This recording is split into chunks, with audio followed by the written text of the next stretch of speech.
আসসালামু আলাইকুম। আশা করি সকলে খুব ভালো আছেন। আমি যখন ভিডিওটা শুট করছি তখনও স্টিল বাংলাদেশ অস্ট্রেলিয়ার খেলা চলছে। এখনও অস্ট্রেলিয়ার হাতে ২ উইকেট। বাট আমি জানি এই ম্যাচ বাংলাদেশ জিতবে। আচ্ছা, এই ম্যাচ জেতা হারার পেছনে অনেক ইকুয়েশন থাকতে পারে, অনেক কিছু থাকতে পারে। সো বাংলাদেশ জিতছে, আর অন্য কোনো ইকুয়েশন নাই, কোনো সমালোচনা হবে না। একদম আমরা জাস্ট সেলফ জয়টাকে উপভোগ করব। কিন্তু এই জয় না হলে বা হারলে আমরা যাদেরকে দোষারোপ করতাম তাদের মধ্যে একজন হয়তো বা মেহেদী হাসান মিরাজ, এবং আফসোস করতাম মোসাদ্দেকের কারণে, আফসোস করতাম নাহিদ রানার কারণে।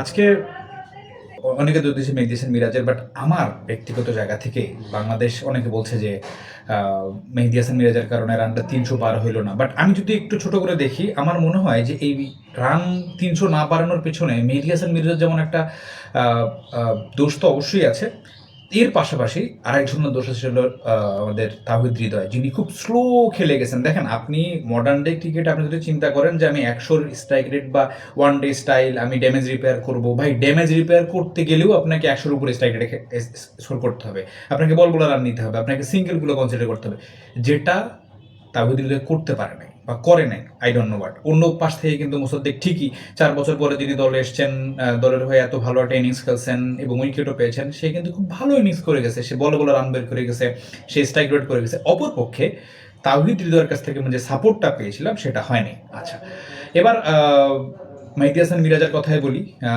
আমি তার উপর বিশ্বাস করি, সত্য কথা বলতে গেলে সে একজন ভালো অলরাউন্ডার, আমি বিশ্বাস করি টেস্ট ফরম্যাটে খুব কার্যকরী একজন অলরাউন্ডার। এবং আমি বিশ্বাস করি, আমি ওখানে অনেকে অনেক খারাপ কথা বলতেছে, বাট আমার কাছে তার আমি আসলে একটা ম্যাচ দেখে তাকে কোনোভাবে জাজ করতে চাই না।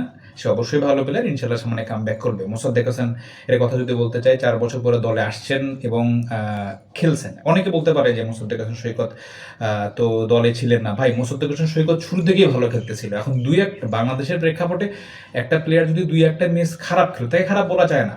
সাকিব আল হাসান, মেহেদী হাসান মিরাজ, ওই যে ওই অফ স্পিনিং যে অলরাউন্ডার, স্পিনিং অলরাউন্ডারের যে একটা ব্যাপার, ওইখানে কিন্তু অনেকগুলো আমাদের অপশন। সো ওইখানে হয়তো বা মোসাদ্দেক হোসেন সৈকতের আমাদের মনে পড়ে যে টি-টোয়েন্টি বিশ্বকাপে মোসাদ্দেক হোসেন সৈকত আমাদের একটা ম্যাচ জিতিয়েছিলেন, ওয়েস্ট ইন্ডিজের সাথে একটা ম্যাচ জিতিয়েছিলেন।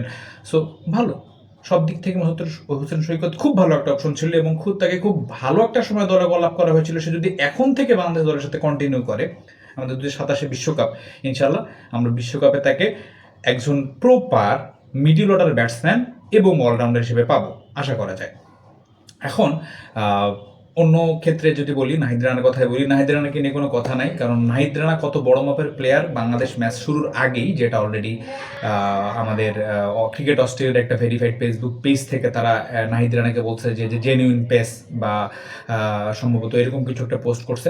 তো হিজ পেস, আজকে আপনার নাহিদ রানার বোলিংগুলো দেখবেন, সে 151 হিট করছে। ইভেন যে বলগুলোতে সে উইকেট পাইছে সবগুলো 145 প্লাস। আই হোপ আমি একটা স্কোর বোর্ডে, আমি একটা রেশিওতে দেখতেছিলাম যে তার স্লোয়েস্ট বল ১৪২, স্লোয়েস্ট, এবং ফাস্টেস্ট 150। সো নাহিদিনার জন্য অনেক অনেক শুভকামনা। সামনে এই রিদমটা ধরে থাক, এবং পেস বোলারদের জন্য সব থেকে বড় যে ব্যাপার সেটা হলো ওয়ার্কলোড। কোনো একটা প্রতিবেদনে শুনেছিলাম নাহিদ রানা নাকি লাস্ট ২ বছর ধরে ভাত খান না, ভাত খাওয়া কমায় দিয়েছেন, এক্সট্রা কোনো ফুড বা অয়েল কিছু খান না। সো নাহিদ রানার জন্য অনেক অনেক শুভকামনা, বাংলাদেশ দলের জন্য অনেক অনেক শুভকামনা। ইনশাল্লাহ আগামী ২ ম্যাচ আমরা জিতে সিরিজ কনফার্ম করবো।